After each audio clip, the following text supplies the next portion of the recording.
السلام علیکم دوستو، امید کرتا ہوں کہ آپ لوگ خیریت سے ہوں گے دوستو۔ آج ہم بات کریں گے اپنے پڑوسی ملک افغانستان کے بارے میں دوستو۔ ایک خبر انٹرنیٹ کے اوپر بہت ہی تیزی سے وائرل ہے، اور وہ خبر یہ ہے کہ افغانستان میں 8 رکعت تراویح پڑھنے پر پابندی لگا دی گئی ہے۔ اس خبر کے بارے میں بھی جانیں گے اور بھی بہت ساری باتوں کو جانیں گے دوستو، اس لیے اس ویڈیو کو آپ لوگ اخیر تک ضرور دیکھیے گا تاکہ پوری بات آپ سب کو معلوم ہو سکے دوستو۔ افغانستان کے بارے میں، افغانستان میں طالبان کی حکومت ہے سب سے پہلے، یہ آپ کو معلوم ہوگا۔ اور طالبان کے جو لوگ ہیں وہ بیسیکلی وہ لوگ حنفی مذہب کو فالو کرتے ہیں، حنفی مذہب کو مانتے ہیں، اکثریت ان کی یہی ہے دوستو۔ تو ایک خبر وائرل ہے کہ ان لوگوں نے، چونکہ حنفی مذہب کے اندر 20 رکعت تراویح کی نماز پڑھی جاتی ہے، حنفی مذہب کے لوگ 20 رکعت تراویح پڑھتے ہیں، اور اہل حدیث لوگ، وہ لوگ 8 رکعت تراویح کی نماز پڑھتے ہیں۔ ہم دلائل کے بارے میں بات نہیں کریں گے کہ اس کی 8 رکعت کی کیا دلائل ہے اور 20 رکعت کی دلائل کیا ہے، کون صحیح ہے کون غلط ہے۔ ہم اس خبر کے بارے میں دوستو بات کر رہے ہیں۔ آپ دیکھ رہے ہوں گے کہ یہ سائن ہے اور پورا فارسی میں یہ سب لکھا ہوا ہے، اور یہ وائرل ہے، اور یہی دعویٰ کیا جا رہا ہے کہ افغانستان میں 8 رکعت تراویح پڑھنے پر پابندی لگا دی گئی ہے دوستو۔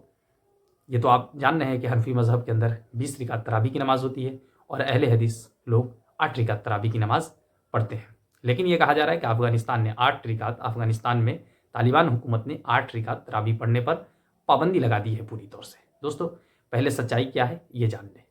دوستو۔ دراصل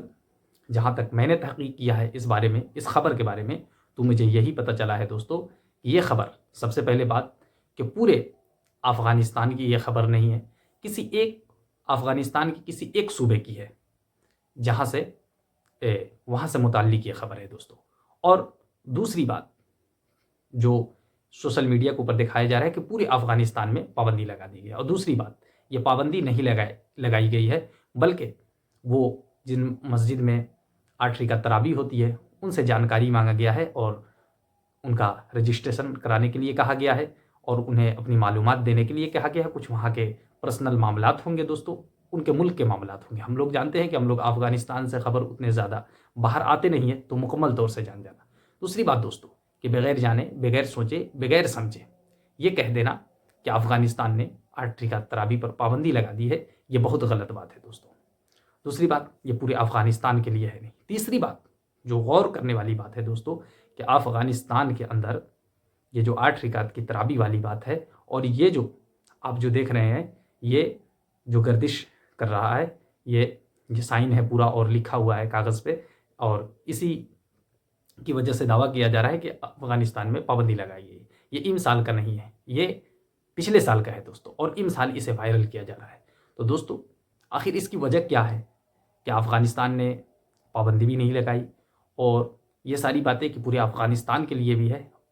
نہیں ہے یہ خبر، لیکن پھر بھی اس خبر کو وائرل کیا جا رہا ہے دوستو۔ آخر اس کے پیچھے وجہ کیا ہے دوستو؟ سب سے پہلی بات یہ ہے کہ افغانستان میں جب سے طالبان حکومت آئی ہے، طالبان کی حکومت آئی ہے، بہت سارے لوگوں کے پیٹ میں درد ہو رہا ہے کہ کیسے طالبان وہاں پہ حکومت کر رہا ہے، یہ ان لوگوں کو ہضم نہیں ہو رہا ہے۔ اور میں اہل حدیث بھائیوں سے بھی کہنا چاہوں گا کہ پہلے خبر کی تحقیق کر لیں۔ آپ طالبان پر یا کسی پر آپ الزام لگا رہے ہیں کہ وہاں اہل حدیثوں کا جینا حرام ہو گیا ہے، یہ ہو گیا وہ گیا ہے، پہلے خبر کی پوری تحقیق کر لے کہ آخر معاملہ کیا ہے، پھر اس کے بعد آپ، کیونکہ آپ افغانستان گئے نہیں، افغانستان سے خبر آتے نہیں ہیں، اور پورے معاملات سوشل میڈیا کے اوپر دوستو، بی بی سی نے، ابھی میں آپ کو بتاؤں کہ کچھ دن پہلے بی بی سی وہاں رپورٹنگ کرنے کے لیے افغانستان میں بی بی سی نیوز والے گئے تھے، اور ان لوگوں نے، ذرا سوچیے کہ ہمارے یہاں کیمرہ لگتے ہیں نا، تو افغانستان میں کیمرہ لگا ہوا ہے، بی بی سی نے یہ کہا کہ کیمرہ سے یہاں کے لوگوں کو تکلیف ہے، یہاں کے لوگوں کو ڈرانے کے لیے یہاں کہ لوگ اس سے اسرکشت محسوس کر رہے ہیں۔ ذرا سوچئے کہ کیمرہ جب لگتا ہے تو لوگ سرکشا کے لیے لگایا جاتا ہے، فائدے کے لیے لگایا جاتا ہے، اور بی بی سی اس کو الٹا دکھا رہا ہے۔ تو پوری دنیا کی یہ کوشش ہے دوستو کہ طالبان حکومت کو غلط دکھایا جائے، طالبان حکومت کو دنیا کے سامنے غلط طریقے سے پیش کیا جائے، کیونکہ طالبان حکومت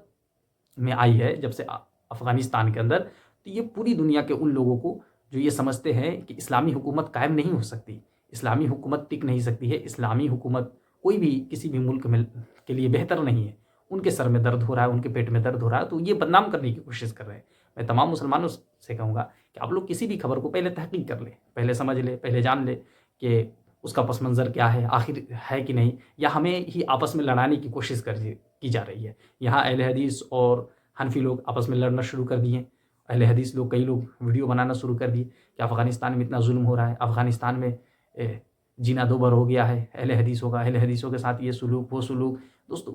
ٹھیک ہے، احناف سے اختلاف ہیں اہل حدیثوں کو بہت سارے، لیکن کیا اس کا یہی مطلب ہے کہ بغیر تحقیق کیے ہم آپس میں لڑائی شروع کر دیں؟ مسئلہ افغانستان کا ہے اور ہم ہندوستان میں، ہم پاکستان میں، ہم بنگلہ دیش میں، ہم دوسرے ملک میں آپس میں لڑنا شروع ہو گئے کہ وہاں یہ ہو گیا،